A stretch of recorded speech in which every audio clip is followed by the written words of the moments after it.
Tourcoing Centre. Au pied de Saint-Christophe, nouvelle station de métro, nouveau décor urbain, Tourcoing Centre, l'une des 16 stations livrées par Lille Métropole Communauté Urbaine à Transpol ce lundi. Le métro entre Tourcoing, Roubaix et Lille appartiendra à notre quotidien le 18 août. Ce dimanche, première fois pour les futurs usagers. Je trouve ça très réussi. Et bien. Ça paraît bien. Très moderne, propre pour l'instant.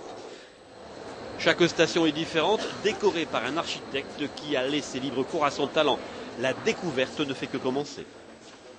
La station, là, j'aurais aimé quand même quelque chose qui évoque plus Tourcoing, parce que, en plus de ma passion des transports, j'avoue que j'adore ma ville, j'adore Tourcoing.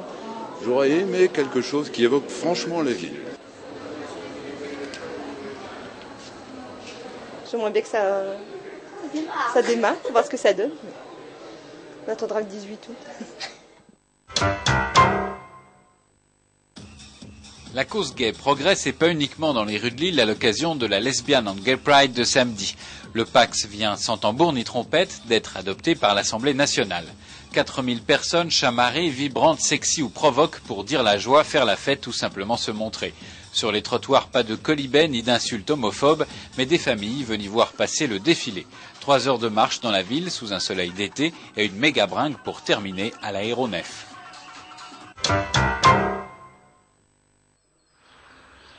La fête du Moulin de l'Hers a 25 ans et son héros est pimpant et juché sur la colline depuis plus d'un siècle. Il a connu ses heures de gloire et d'activité, puis ses heures sombres, les destructions des guerres mondiales et l'accident de 1986, l'aile s'effondrant sur le public venu fêter le moulin. Requinqué, retapé, retraité, le moulin est devenu l'attraction des amoureux du patrimoine. On passe très souvent devant le moulin de l'Hers et on était très contents d'apprendre par la presse qu'aujourd'hui il serait ouvert. Et en plus, comme c'est les fêtes de l'Hers, on a absolument voulu venir aujourd'hui pour le visiter de fond en comble. Si samedi le manque de vent immobilisait les ailes du moulin, ce sont les touristes qui remplaçaient meuniers et fermiers.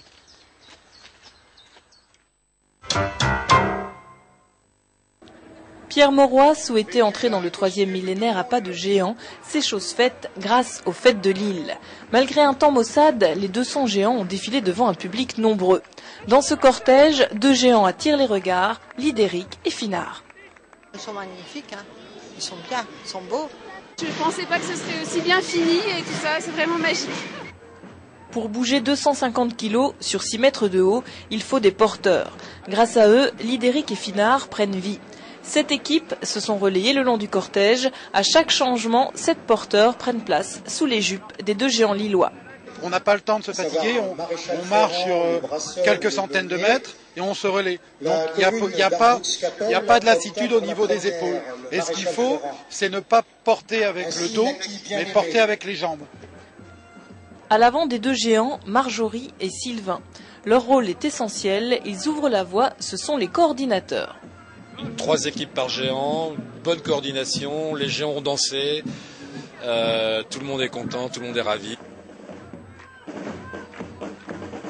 Pour des gens qui n'ont jamais porté et le faire danser comme ils le font là actuellement, je trouve ça extraordinaire. Je vois, ils commencent même à danser vraiment, à le tourner, ça vient comme ça. Attends, les mecs, ils ont que 1 kilomètre dans les pattes là seulement.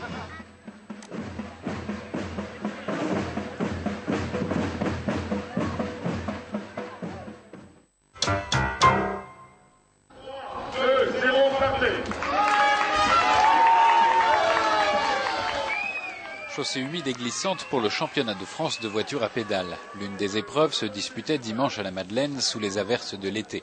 Comme chaque fois, le look est aussi important que la mécanique elle-même dans le classement final. 35 clubs de toute la France participaient à l'épreuve.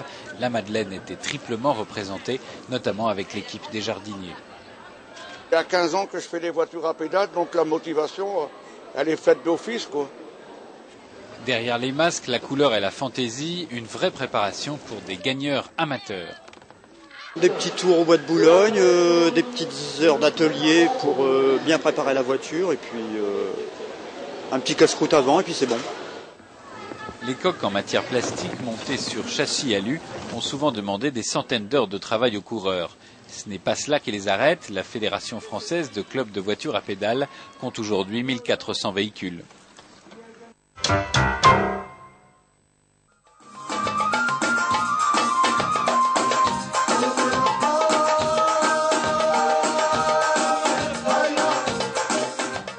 Elle arrive avec l'été, c'est la fête de la musique. Wattignies avait pris de l'avance. Dès samedi, les concerts se sont succédés dans la ville.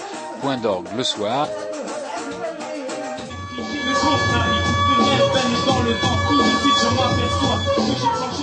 C'est une première, c'est déjà pas mal. C'est une chose à renouveler. Au total, 7 formations se sont succédées sur le podium.